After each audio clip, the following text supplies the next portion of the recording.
हाँ जी दोस्तों, तो कैसे हैं आप सब। आई होप आप सब एकदम बढ़िया और एकदम सेफ होंगे। तो आज मैं आप लोगों को macro economics class 12 aggregate demand aggregate supply का एक प्रैक्टिकल क्वेश्चन समझाने वाला हूं। मैं आप लोगों को समझाऊंगा कि किस तरीके से प्रैक्टिकल पोर्शन हमारे को उसके प्रैक्टिकल क्वेश्चन सॉल्व करने हैं। उससे पहले स्टूडेंट्स को ये चीज समझनी होगी कि हमारे एग्जाम्स के अंदर एक question practical part aggregate demand aggregate supply का आता ही आता है। तो जी हाँ दोस्तों, इस 20 मिनट की 30 मिनट की वीडियो जितनी भी देर की बनती है, आप इस वीडियो से एक क्वेश्चन अपना सिक्योर कर सकते हैं। आपको बस मेरे साथ साथ कॉपी करते हुए चलना है, सीखना है कंसेप्ट कैसे कैसे होते हैं। And I promise after end of this video आप लोग सॉल्व करना सीख जाएंगे कि किस तरीके से aggregate demand and aggregate supply के क्वेश्चन करते हैं। सबसे पहले मैं आप लोगों को बताना चाहूंगा, हम जो इनकम अर्न करते हैं उसको डिनोट किया जाता है वाई के साथ। किसके साथ डिनोट किया जाता है? वाई। तो वाई का मतलब हो जाता है इनकम। तो जब भी हम अगर इनकम अर्न करेंगे तो इसकी दो ही चीज हो सकती है, या तो इनकम को आप कंज्यूम करोगे या फिर आप उसको इन्वेस्ट कर दोगे। या तो उसको कहीं ना कहीं आप कंज्यूम कर दोगे या फिर आप उसको इन्वेस्ट कर दोगे कहीं ना कहीं। या तो आपने खर्चा कर दिया या फिर आपने उसको इन्वेस्ट कर दिया, बैंक में इन्वेस्टमेंट कर दिया, शेयर्स लेके रख दिए, कुछ भी हो सकता है। तो इसका मतलब हमें एक बात याद रखनी, दैट इज वाई मतलब income equals to C, that is consumption plus I. I का मतलब होता है इन्वेस्टमेंट, सी का मतलब होता है कंजम्पशन एंड वाई का मतलब होता है इनकम। ठीक है, चलो आगे देखते हैं। मैंने बोला इफ मेरी इनकम जीरो है, जैसे अभी आप लोग अपने कुछ अर्न नहीं करते, बट क्या आप लोगों का कंजम्पशन होता है? आप बोलेंगे जी सर बिल्कुल कंजम्पशन तो होता है। हाँ जी दोस्तों, तो जब हमारी इनकम जीरो होती है फिर भी अगर हमारा कंजम्पशन हो रहा है, मतलब हम कंज्यूम तो कर रहे हैं, कमा कुछ नहीं रहे, ऐसे कंजम्पशन को बोला जाता है ऑटोनॉमस कंजम्पशन। कौन सा बोला जाता है इसको? इसको बोला जाता है हमारा ऑटोनॉमस कंजम्पशन। जैसे जैसे हमारी इनकम बढ़ती जाएगी वैसे वैसे हमारा कंजम्पशन भी बढ़ता जाएगा। This is very simple. जैसे जैसे मैं अर्न ज्यादा करूंगा वैसे वैसे मैं खर्चा भी ज्यादा करूंगा। पहले मैं नहीं कमाता था तो मैं जितना भी पेरेंट्स मुझे देते थे वो खर्च करता था। अब मैंने अर्न करना स्टार्ट कर दी, मैंने बाइक की जगह कार ले ली, मैंने आईफोन ले लिया, तो हमारे एक्सपेंस इंक्रीज हो जाते हैं, मतलब कंजम्पशन इंक्रीज हो जाता है जैसे ही इनकम बढ़ती है। मान लो इनकम हो गई 50, कंजम्पशन हो गया 60, इनकम बढ़ के हो गई 100, कंजम्पशन हो गया 100, इनकम बढ़ के हो गई हमारी 150, कंजम्पशन हो गया 120, इनकम हो गई 200, कंजम्पशन हो गया 140। जी हाँ दोस्तों, जैसे जैसे इनकम बढ़ती जाती है वैसे वैसे हमारा कंजम्पशन भी बढ़ता है, लेकिन उतने से नहीं बढ़ता जितने से इनकम बढ़ती है। बिकॉज पीपल स्टार्ट सेविंग और people start investing their amount. लोग अपने पैसे को इन्वेस्ट करना स्टार्ट कर देते हैं। तो मुझे बताओ, वाई इतना है, सी इतना है, तो बचेगा दैट इज अवर सेविंग। वो क्या बच जाती है? हमारी सेविंग। तो बताओ, अगर आपकी जीरो है इनकम, कंजम्पशन है 20, तो ये क्या हो जाएगा? -20, मतलब आप कुछ बचा नहीं रहे। और इसी को डिनोट किया जाता है ऑटोनॉमस कंजम्पशन, जिसको बोला जाता है सी बार। क्या बोला जाता है? सी बार इज ऑटोनॉमस कंजम्पशन। तो -10, दिस इज 0, 30 एंड 60। जी हाँ दोस्तों, ये बात आपको समझ में आ गई होगी। बिल्कुल ठीक है। तो हमारे को बस एक चीज ध्यान रखनी थी, या तो हम कंज्यूम करेंगे या फिर हम इस चीज को इन्वेस्ट करेंगे। एंड जब हमारी इनकम जीरो होती है, इनकम जीरो होती है, तब भी अगर हम कुछ ना कुछ कंज्यूम करते हैं तो इसी चीज को बोला जाता है ऑटोनॉमस कंजम्पशन।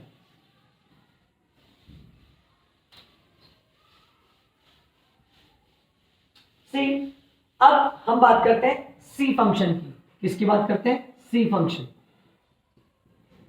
सी फंक्शन का मतलब हो गया consumption function, that is C क्या होता है?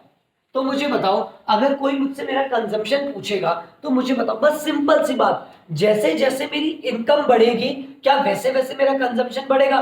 बोले हाँ। तो बस इतनी सी बात बताओ। मैंने इतनी सी बात बोली कि जो भी कमाता हूं उसका 70% मैं खर्च कर देता हूं, उसका 70% मैं खर्च कर देता हूं। तो बताओ, अगर मेरी इनकम 100 है तो 0.7 मेरा कंजम्पशन हो गया 7, ठीक।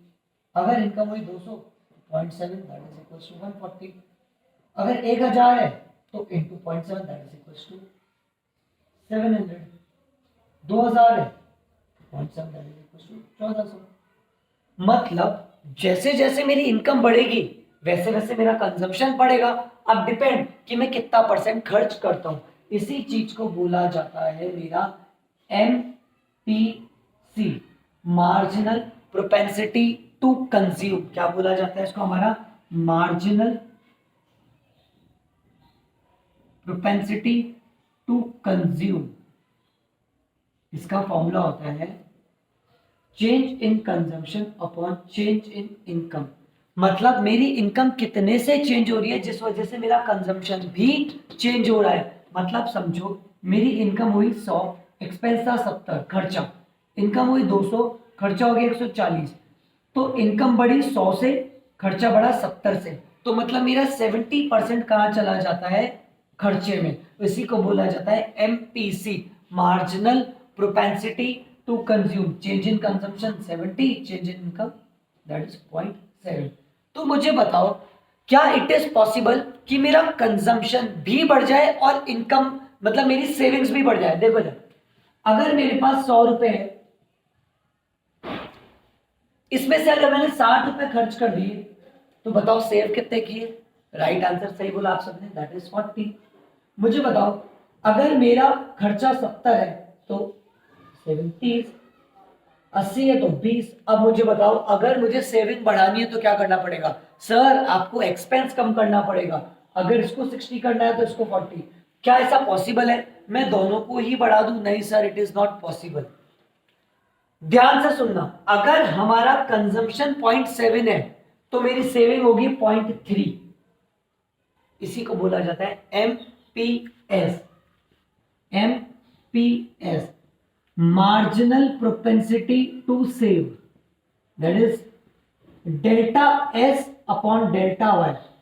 इनकम के कितने चेंज होने से मेरी कितनी सेविंग्स बढ़ गई? पहले 100 थी, फिर 200। तो मैं इस केस में खर्च कर रहा था 70, तो मेरा सेव हो रहा था 30, या सेव हो रहा था 60। तो मतलब चेंज कितना हुआ? 30 upon 100 that is equal to 0.3। That is मेरा क्या बोला जाता है? MPS। तो मुझे एक बात बताओ, ये चीज तो मैंने पहले ही निकाल दी थी।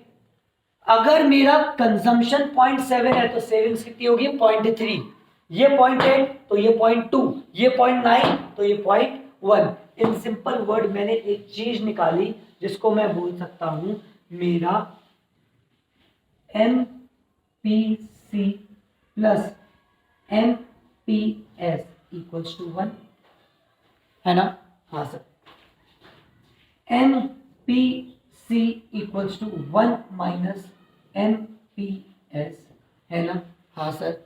अगला MPS equals to 1 minus MPC, दोनों का टोटल हमेशा 1 रहेगा। तो बोलो फॉर्मूले डिराइव हो गए? हाँ जी सर, बिल्कुल फॉर्मूले डिराइव हो गए।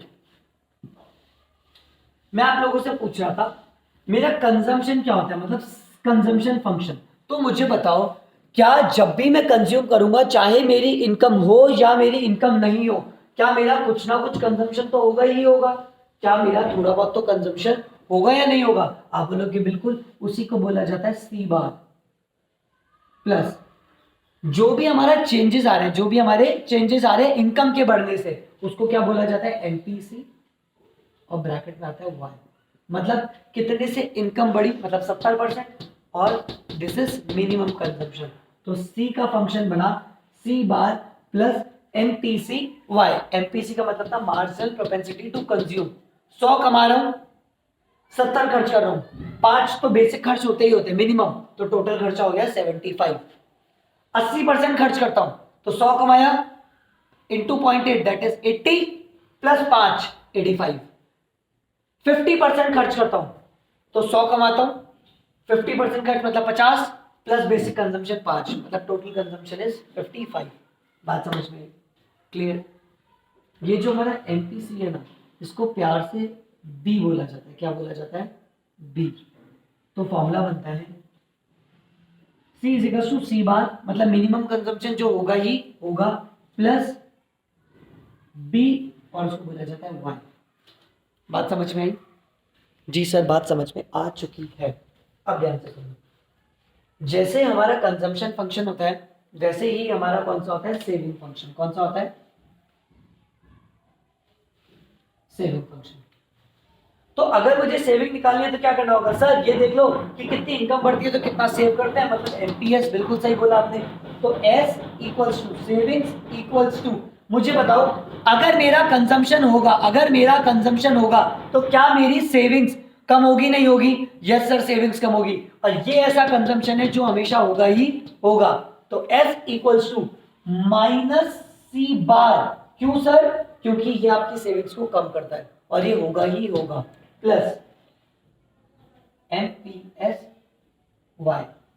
कितनी इनकम में से आप कितना परसेंट सेव करते हो? तो S equal to minus C bar plus MPS Y. और ये जो आपका एमपीएस है ये आपने निकाला कैसे था सर? मुझे याद है, एमपीसी प्लस एमपीएस दोनों का टोटल 1 होता है। MPC plus MPS equal to 1 होता है। मुझे अगर एमपीएस पता करना है तो कैसे निकालूंगा? एमपीएस इक्वल टू 1 माइनस उधर चल जाएगा एमपीसी, और मैं एमपीसी को क्या बोलता हूं सर? बी बोलते हैं। आप उसको क्या बोलते हो? बी। तो एस बार का फंक्शन क्या हुआ? S bar equal to minus C bar plus 1 minus B और ब्रैकेट में वाई, क्योंकि बी का मतलब तो क्या होता है? एमपीसी, और 1 माइनस बी का मतलब हो गया एमपीएस। तो C bar plus MPS Y. बोलो बात समझ में? हाँ जी सर। तो ये कुछ बेसिक्स थे, आप इसको अच्छे से देखिए, अच्छे से समझिए, जिसके भी आप पे हम क्वेश्चंस करने वाले। बात समझ में?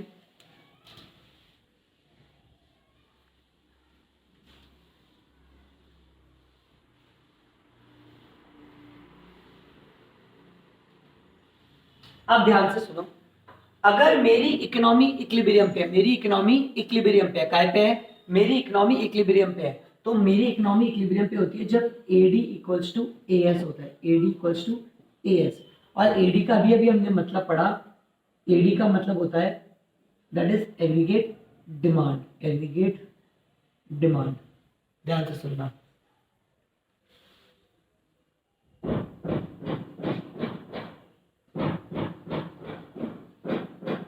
Y की इक्वल होता है y equals to C plus I. ये कैसे बना अभी समझाता हूं। मुझे बताओ, AS मतलब एग्रीगेट सप्लाई। तो जितनी मैं सप्लाई करूंगा क्या उतनी ही मेरे को इनकम मिलेगी। अगर मैं 100 बच्चों को पढ़ाऊंगा तो फीस कितने बच्चों से मिलेगी? 100 बच्चों से। 100 यूनिट बेचूंगा तो 100 रुपए का पैसा मिलेगा। तो ये जो AS होता है ना, ये हमेशा किसके इक्वल होता है? Y का मतलब होता है income.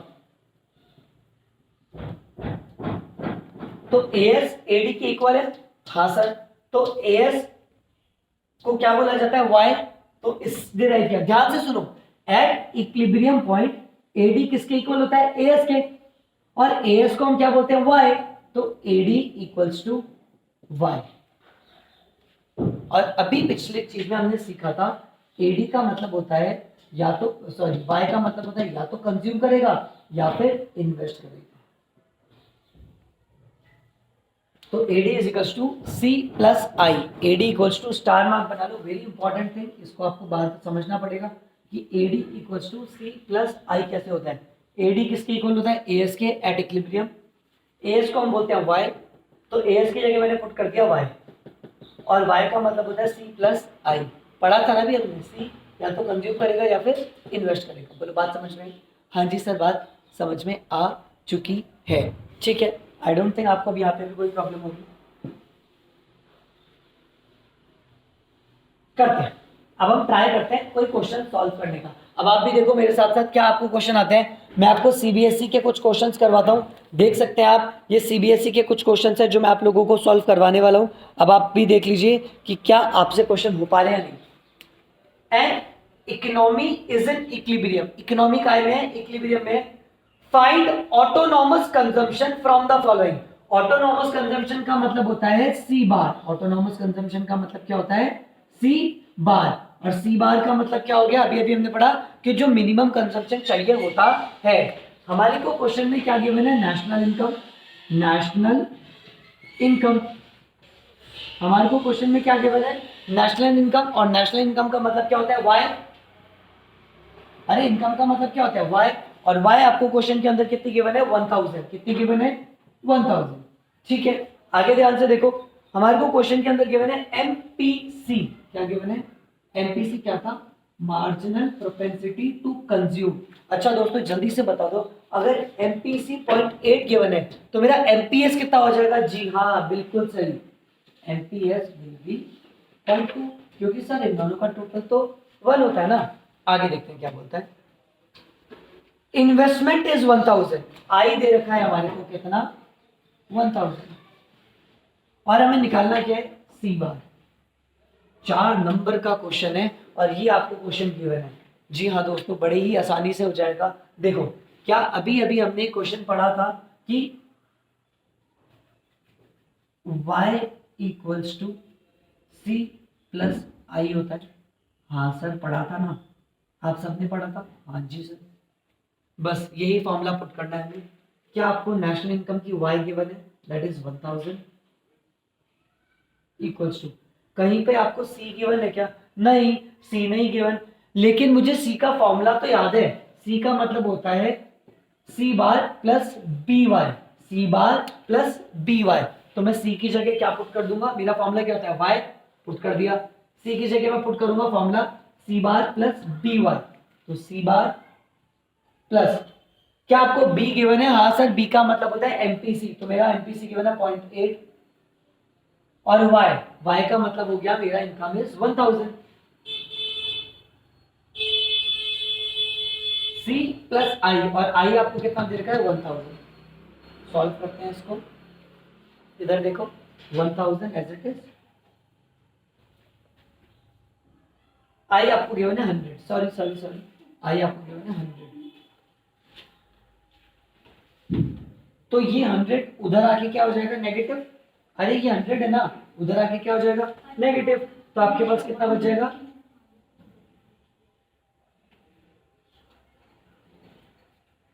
Is equals to C bar plus 0.8 into that is 800।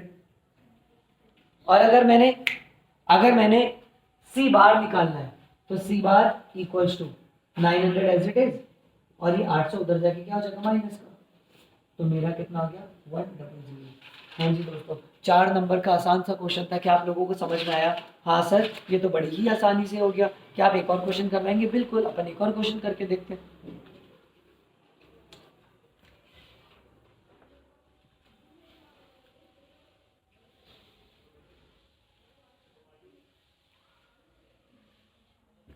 हाँ जी देखो दोस्तों, अगला क्वेश्चन है हमारे पास, an economy is in equilibrium, calculate MPS. ये 2015 में क्वेश्चन आया था और आपसे एमपीएस पूछ रहा है, क्या पूछ रहा है, एमपीएस पूछ रहा है। तो मुझे बताओ नेशनल इनकम कितनी है, इनकम का मतलब होता है वाई, ये आपको गिवन है 1000। ऑटोनॉमस कंजम्पशन, अच्छा सी बार ये मुझे गिवन है 100, और आई आपको गिवन है 120। चलो क्या आपको एमपीएस निकालना है, हाँ सर। तो मुझे बताओ फॉर्मूला हमने क्या पढ़ा था, y equals to C plus I, या तो कंज्यूम करेगा या इन्वेस्ट करेगा। तो मुझे बताओ आपको y पता है क्या, हाँ सर y पता है ना, 1000। क्या आपको c पता है, नहीं सर पर मुझे c का फॉर्मूला पता है, c is equals to C bar plus B Y. तो C bar plus B Y